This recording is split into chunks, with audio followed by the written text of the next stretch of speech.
Monster Train. Um, this is a game sort of akin to Slay the Spire, and I've played a good amount of it, but I just reset all my save data to have a fresh start. And, I want to see. Okay, that's my old stuff. And now I reset everything. So I'm starting with the Hellhorn and the Awoken. And yeah, it's a very fun game.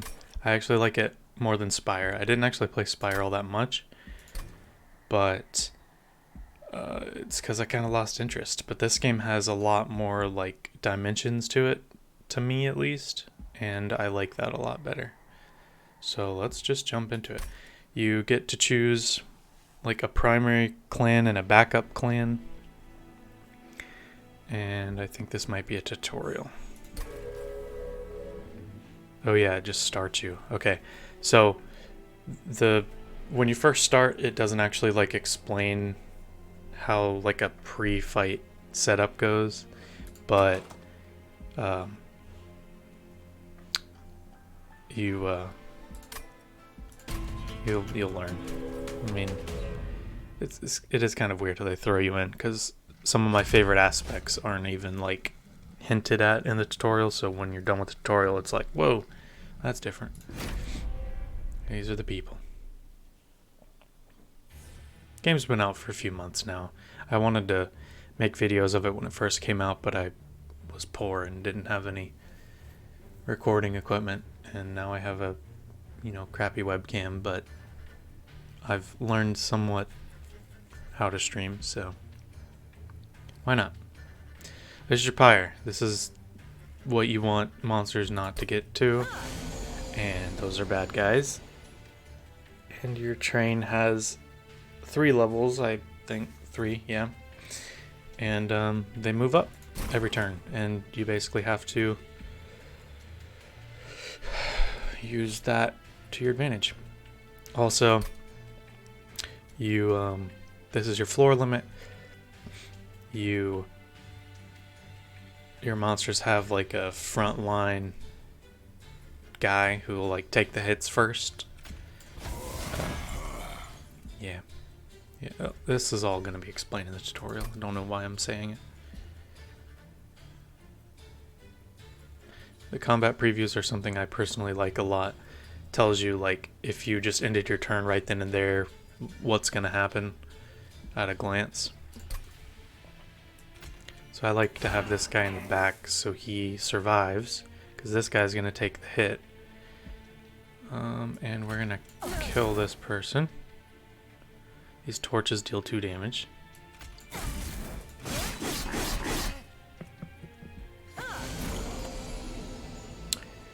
Alright, let's see. We can use this to restore some health. I'm going to put him... Oof. Oh, yeah, we're good. Put him there, and then torch this guy. And that'll kill him. You see the red X? Because he's going to do 5 damage. That's the attack, that's the life. And I only have 1 point left, so I think I'm going to use it to kill this guy.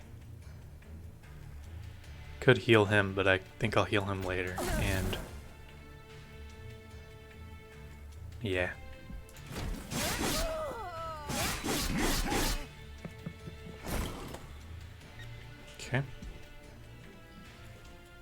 Okay, this will work. I'm gonna put this guy front line, so that kills him. And then I'm gonna throw down some heals for my boy. And we might see the end, like the end turn coming up, because normally you get a respite before the final wave. Yep. And yeah, so Relentless, like, he'll just keep attacking, and your guys, it'll basically do like 1 turn, 1 turn, 1 turn, 1 turn until everybody on that floor is dead, besides the boss. Unless the boss dies, then you win. It's pretty cool how that works, and you can see he's gonna die, so I'll win.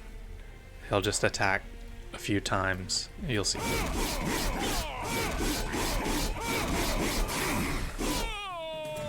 actually gonna have this like this for now. This is the speed you can change up here. And you see for winning I get gold and clan packs. So the clan pack is your primary. You can draft units from your primary unit or clan, I mean, and then the allied clan is your backup clan. So right now I have the Hellhorn and the Awoken. Hellhorn are like mostly about kind of DPS, and the Awoken are more about defense. Hellhorn also have these little imp guys, which just do have a bunch of like random things. Not very good at like choosing things. I don't have a strategy in my brain, but it's fine. It's the tutorial. I really like this Glimmer spell for reasons which may become apparent shortly. And I'm going to go for it. Because the game has a unique upgrade system that I quite enjoy. And look, we can forge spells to gain new powers and money. So that's what I'm going to do. To see if I can get Glimmer going already. So this is the like spell upgrade shop. Basically each card starts with 2 slots you can use to give it like special abilities. And unfortunately I don't like any of these for what I'm going for. That one could work, but Permafrost means it'll stay in your hand until you play it, once you draw it. Consume here means once you play it, it goes basically like into a black hole, and you can't normally play from a consumed pile. There are cards that let you. And this one just upgrades it to cost 1 less energy. That's tempting, but I want a different ability, and the setup I want involves having 2 specific upgrades on that Glimmer card I just got, so I'm gonna see if I can get lucky. And not particularly, but this was one of them. Plus 10 magic power. So now instead of restoring 2 health and dealing 2 damage, it restores 12 health and deals 12 damage. Which is pretty good early game, if I may say so myself. You can also spend money at these guys to purge cards, which just removes them from your deck. I would typically like to get rid of these train stewards, however I don't have anything to like replace them at the moment, so I'm going to forego that and just save my money. And the next fight.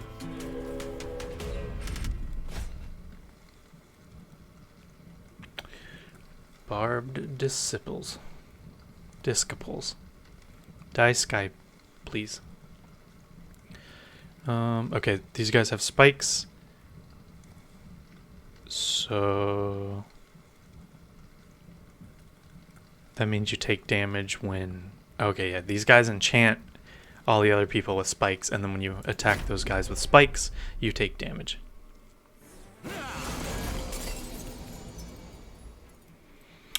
So... Oh, right. Each clan has a hero, so you only get the hero of your primary clan. This is the Hellhorn's hero. He's cool. Does a lot of DPS, but he can be really weak. Health-wise. Since he starts with 10 armor, it's actually pretty good.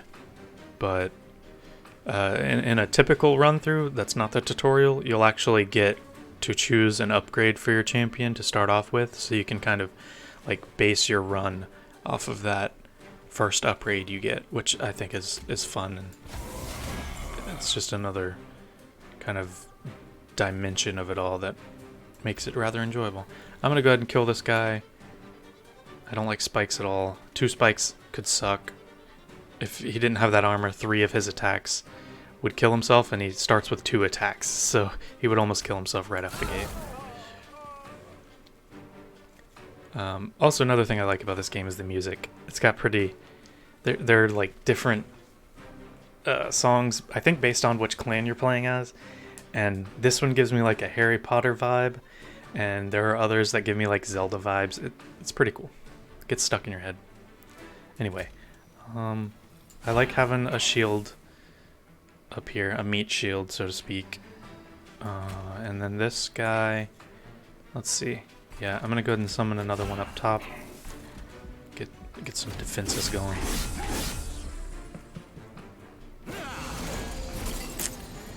So this person is an issue because it's got higher DPS than your typical ones. So there's an obvious play here, and that... Oh wait, actually, you know what? I thought there was, and then I realized maybe I should change my mind. I mean, Glimmer's ballin'. I'm gonna go ahead and do that. Boom. So you can see that card is pretty sweet, and with an upgrade that I'm going for, it gets even sweeter. I'm gonna go ahead and summon this guy. So, let me explain what happens when they actually get here. So, you can't summon creatures on your pyre level, but when they get here, basically it goes like as if you were in a boss fight. The enemies up here attack, and then your pyre attacks, and so on and so forth. If an enemy with 0 attack gets up there, you're really fine. Like, they're gonna do nothing, and your pyre is just gonna get free attacks until it dies. There's like no drawback. So I'm not too worried about these guys escaping, unless something were to magically spawn up here and give them attack, which is probably not gonna happen. So I could just use this to give it 1 regen. It's not really going to help me, but the regen, actually I think that will go away this turn. I think it activates after this combat. Yeah, you see how he restored 0 health. Okay, so that was really pointless, but it's fine. I'm going to summon another Train Steward, so that guy's dead, and we're home free. So, nothing to worry about.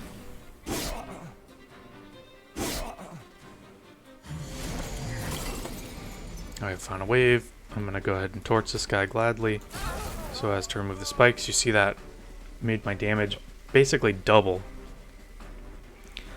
because getting rid of those spikes, every time these guys attack now, they're not actually hurting themselves, so we're pretty good there.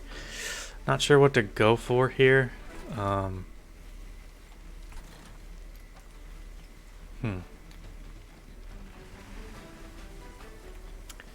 Yeah, I don't think I have many options. Typically what I go for is like thinking about anything that would make them, either one of these guys, survive an extra hit. So you can tell he has 7 attack. So he's going to attack this guy, he's going to drop down to 1 health, then my guys are going to attack. And if there were any way to get this guy back to 8 health, then that would basically give me a whole nother round of attacks, which would increase my damage a lot. This guy is 16, so he'll survive 2 attacks, and there's no way I can restore like enough health to matter. So I think I'm gonna summon another steward up here and then just torch this guy, call it a day. You also want to be very careful about reading their skills. Some enemies have skills that like proc when you play a spell or something, and it'll give him 10 armor, and so, you know, me just like trying to heal my guy would give him way more health than originally that he started with, so that would ruin everything. So anyway, yeah. So that's what I turned down before. I typically play with like 1 step below the max speed, and then if you hold right click it'll speed up to max. So right now I'm playing just at like fast speed, and then if I right click it goes up to ultra speed. just to get it out of the way if things are getting like boring. Okay, this is good. Glimmer. And he might make it up to my pyre, but I'm not too worried about it. He only has 7 attack, and I think by the time he gets up there, he'll be under 20 health, so he'll get 1 attack and my pyre will finish him off, so not too bad. You get more points if you finish the boss early. Don't really know what points do anyway, so not too worried about it. Just gonna flame him. He's gonna lose 24 health, which does put him under 20. And yeah, he's really close to death, actually. See, like these 3 regens would give him an extra 3 health. Even if I waste the 2 health that's restored, he'll attack, and then he'll attack, so he'll be left with 1, and then he'd regen 3, which would give him 4. Still can't survive a hit from 7, but that mechanic comes into play a lot later.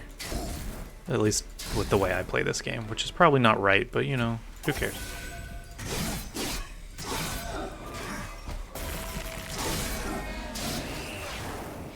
See? Golden. So we won the battle. The damage taken removes some points, and then this is your total points. Like I said, not sure what points really matter. I mean, you know, more points is cool for bragging and stuff, but meh. Free cards are a blessing and a curse. I like the idea of getting 5 armor for free. So, also these X's, obviously, you spend the amount of energy you have. Yeah, I'm gonna go with armor. I need more units so that... yeah, dang.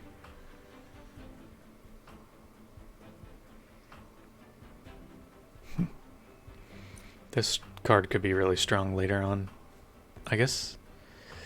I mean, enhancing my champion would be pretty good. I do like Sting. It's free, 5 damage, and you draw an extra card the next turn. But I think I want to go for stats right now. My units are pretty weak.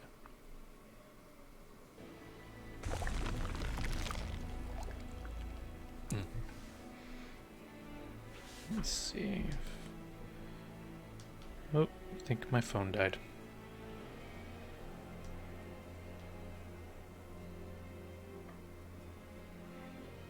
Or it's just like bricked.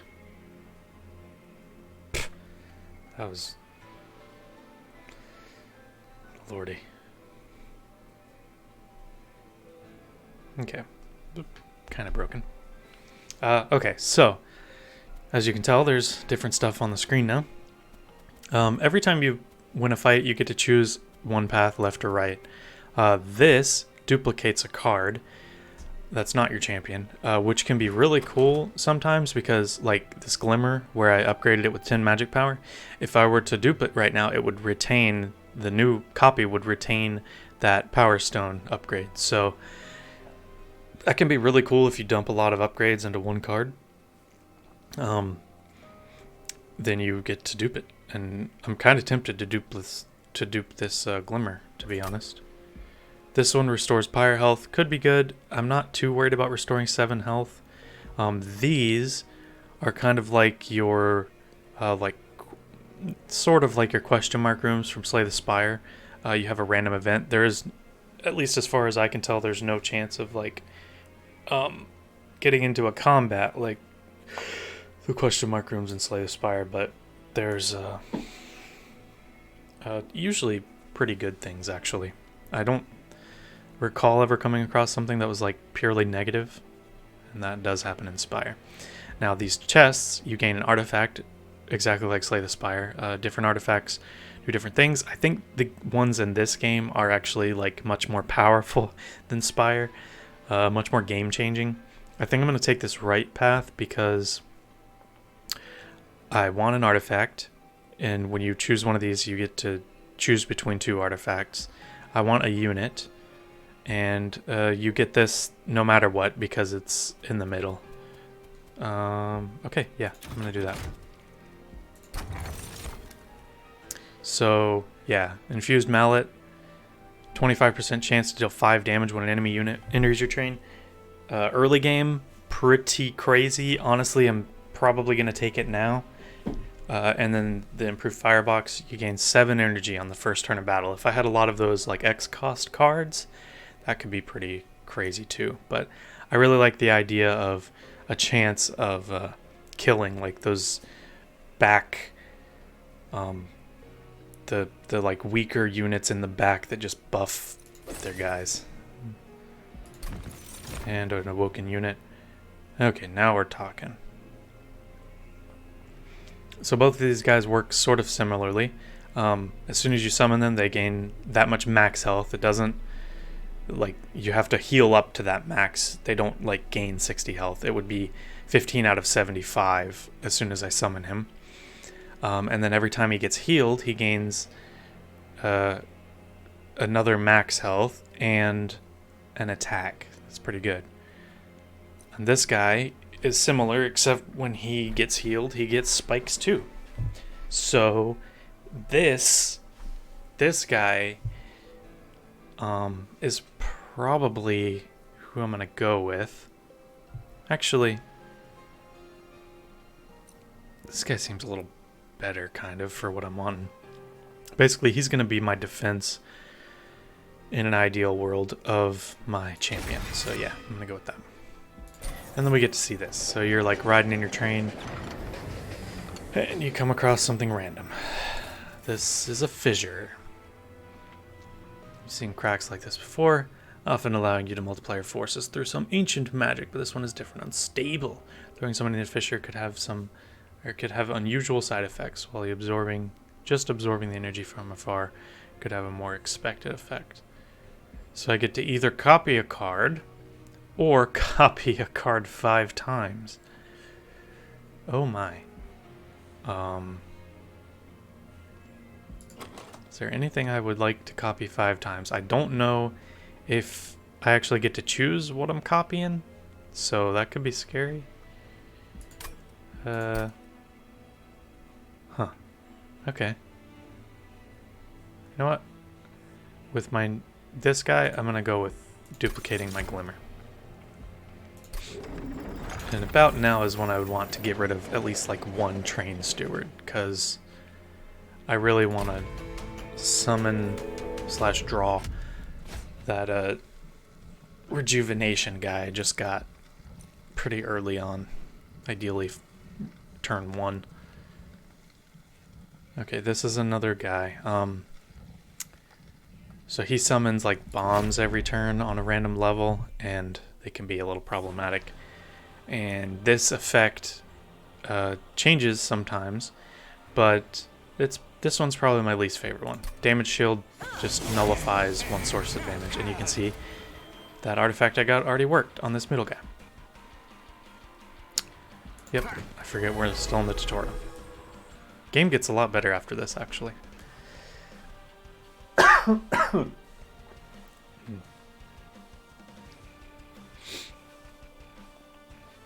Alright. Yep, so he's gonna deal 10 damage after the round's over. If I can draw... Darn. Well, this is good and bad.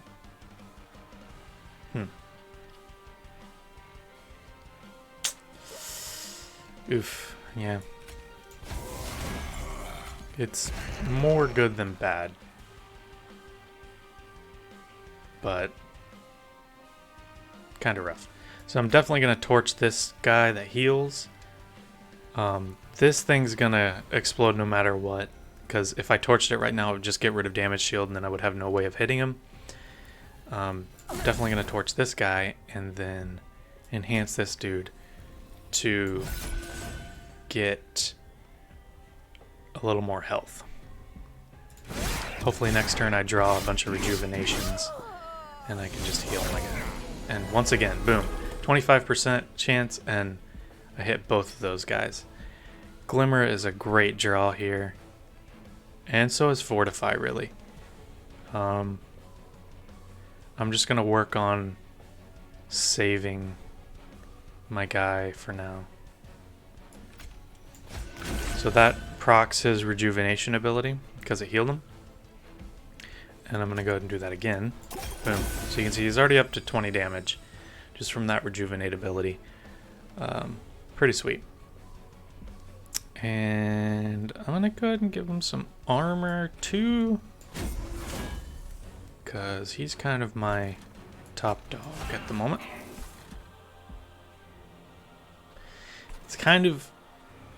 It's a pretty big gamble with little potential benefit to summon guys on other floors for this fight, in my opinion, because, or at least guys this week, because if he summons a bomb up here next turn, then basically he's just guaranteed dead, unless I can like torch him or something, but I don't know. But you can see he flew to this level randomly, and my guy's actually going to get an attack on him, and he doesn't have any attack yet, not until the final like fight. That's pretty good.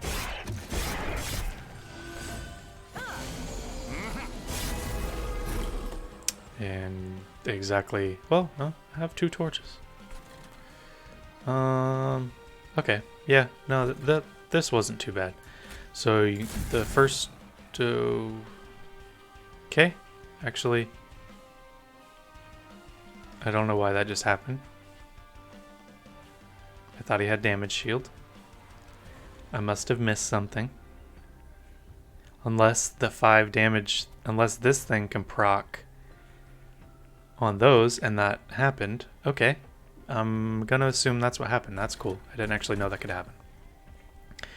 Alright, and then I'm gonna glimmer. And this guy's in a pretty good spot. Not too bad.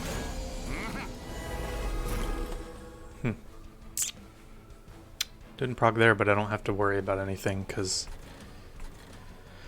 yeah, there's nothing up there. I'm gonna summon this guy, and then I'm just gonna pump. Let's see, actually, torch the 1 health. See, I didn't read. It's not that bad here, but he has an incant ability which triggers when a spell is played on the floor, and he just got a free attack point because I didn't read, but I would have done it anyway. I'm about to do it again, to be completely honest, because I also get attack. Alright.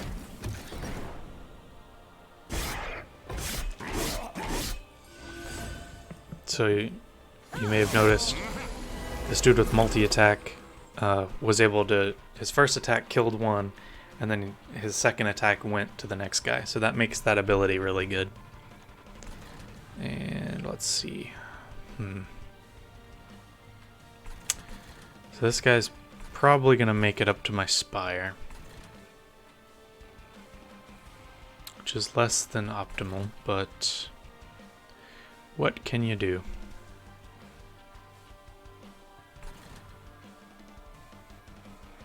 Unless I glimmer up here, but that's a bit of a waste. Well, nah, it's not. So he'll die. I can go ahead and get some heals in. I kind of want to summon another train steward, but I think I'm just going to rejuvenate this guy again.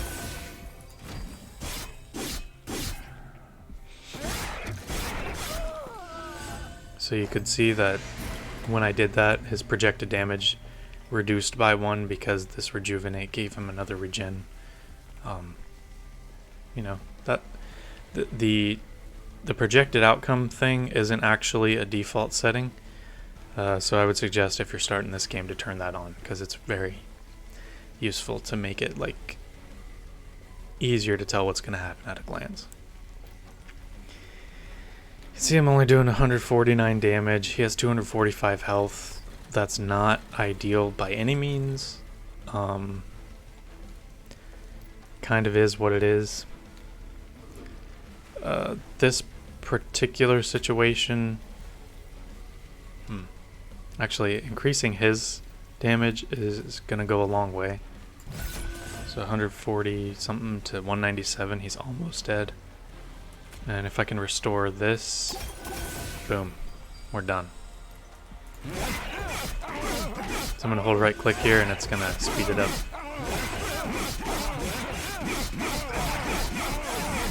Keep going, boom. Final hit. First floor. And here's my rewards. These major enhancements are pretty good. You can choose draw power, more energy, or more floor space. You'll see that in a second. Rare packs are hit or miss, honestly, for me. Some things are really good. You know, doubling armor on a unit could be cool. Applying 2 rage and 2 armor, sure. Applying quick is pretty sweet, honestly. Quick lets you attack first before the enemy. Typically the enemy gets to attack. Yeah, I'm definitely going to go with quick. If I can give my champion quick. Ooh, I don't think I've seen that guy before. So this is Spiky Boy. We saw him before. This one costs 2. Anytime he gets attacked, you gain 1 energy, which carries over to your next turn. I